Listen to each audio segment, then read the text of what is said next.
सन 1895 में बना जिला परिषद प्राथमिक विद्यालय सिंदेवाही क्रमांक 1 आज मौत को दावत देता हुआ खड़ा है।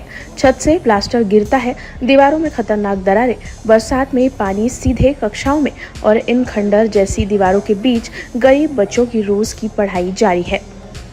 हैरान करने वाली घटना, हाल ही में एक कक्षा में अचानक छत का प्लास्टर गिरा, बच्चे वहीं मौजूद थे लेकिन किस्मत से बच गए। यही नहीं, हादसा उस दिन हुआ जब शिक्षा मंत्री दादा भुसे जिले में स्कूल निरीक्षण के लिए आए हुए थे। नतीजा, पूरे इलाके में हड़कंप।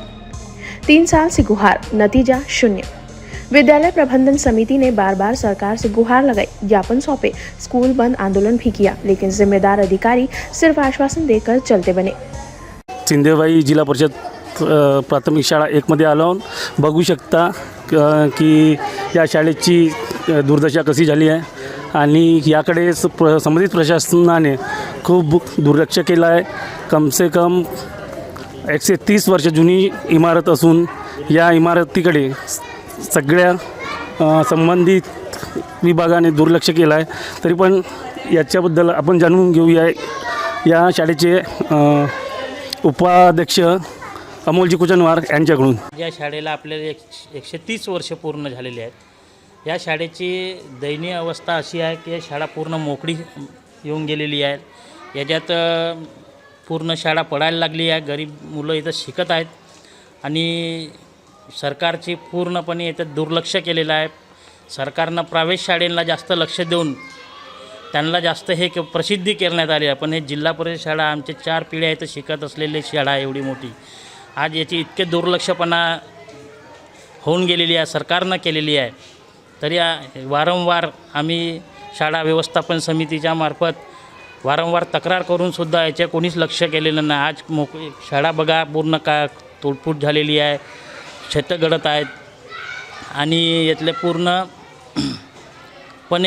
पूर्णपणे असे भिंतीचे पोपळेसुद्धा निघून पडलेले आहेत। काल 2 दिवसा पहिले येतं पोपळा इतका मोठा पडला होता की बरं झालं मुलं खेळत नव्हते। त्या टाईमला अगर काही हे झालं असतं दुर्घटना तर ते आपण काय केलं असतं, याचे जबाबदार कोण? याचे जबाबदार प्रशासकीय अधिकारी, समस्त मंत्रिमंडळ, आमदार साहेब पूर्ण याची जबाबदारी स्वीकार करावी आणि आम्ही या सरकारला विनंती करतो की आणि लवकरात लवकर या शाळेची मंजुरी देऊन बांधकाम पूर्णपणे करून देण्यात यावी। आज आपण आलो सिंदेवाही जिल्हा परिषद प्राथमिक शाळा क्रमांक 1 या ठिकाणी या शाळेची अत्यंत दुर्व्यवस्था असून 130 वर्ष झाले या बिल्डिंगला।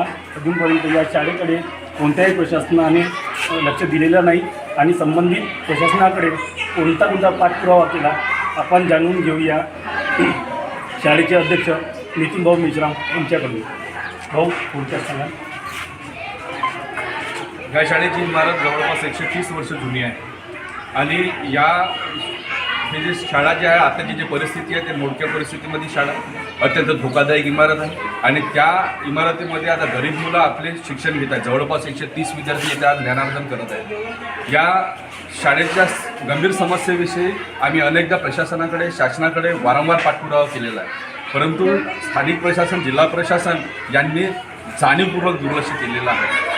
इथल्या खाजगी शाळांना प्रोत्साहन देण्यासाठी जिल्हा परिषद शाळेकडे जाणीवपूर्वक दुर्लक्ष केल्याचं दिसून येत आहे। कारण 2 वर्षामध्ये आम्ही वारंवार पाठपुरावा केल्यानंतरही इथे कोणताही ठोस निर्णय घेण्यात आलेला नाही आणि इथे मुलांना जे शिक्षणासाठी एक चांगलं वातावरण पाहिजे होतं ते वातावरण निर्मिती करण्यात आलेली नाही। इथं वर्गखोल्याचे बांधकाम करतोय असं त्यांनी तोंडी आश्वासन दिलं होतं, परंतु आजपर्यंत त्याची बांधकामाची सुरुवातच झालेली नाही। अशी बिकट परिस्थिती, गंभीर परिस्थिती या शाळेमध्ये आहे।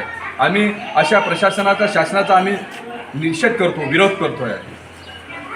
भाऊ, पुन्हा ज्या दिवशी चंद्रपूर जिल्हा दौऱ्यावर दादाजी भुसे साहेब शिक्षण मंत्री हे आले होते त्या दिवशी या शाळेमध्ये एक घटना घडली, तो ठिकाण आणि त्याबद्दल थोडीशी माहिती देऊ शकता? शिक्षण मंत्री माननीय भुसे साहेब हे चंद्रपूर दौऱ्यावर असतानाच या शाळेमध्ये स्लॅब कोसळण्याचा दुर्दैवी घटना इथे घडली होती, परंतु सुदैवाने इथं कोणत्याही विद्यार्थ्यांना हानी झालेली नाही।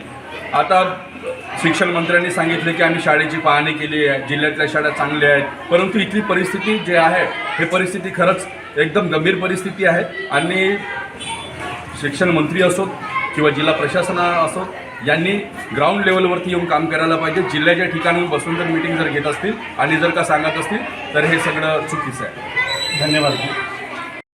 उप कार्यकारी अधिकारी ने खतरनाक कक्षाएं बंद करने और नई कक्षाएं बनाने का वादा किया था, मगर 1 साल बीतने के बाद भी हाल जस का तस। विद्यालय समिति अध्यक्ष मिथुन मेश्राम का आरोप, अधिकारी जानबूझकर समस्या नजरअंदाज कर रहे हैं ताकि निजी स्कूलों को बढ़ावा मिल सके। गरीब बच्चों का भविष्य दांव पर है। मांग, तुरंत नई इमारत का निर्माण हो और मासूमों की जान सुरक्षित की जाए। चंद्रपुर सिंदेवाही से न्यूज़ फर्स्ट के लिए रोशन खानकुरे की रिपोर्ट। हमारा हर शब्द समाज की आवाज, हमारी हर पहल निष्पक्षता का कदम। आपकी हर समस्या में आपसे पहले दिखेंगे हम हैं न्यूज फर्स्ट। ईश्वर का सच, हमारा साहस और आपका विश्वास। सच, साहस और विश्वास। अगर आप ये वीडियो YouTube पर देख रहे हैं तो हमारे चैनल को सब्सक्राइब कर बेल आइकन दबाएं।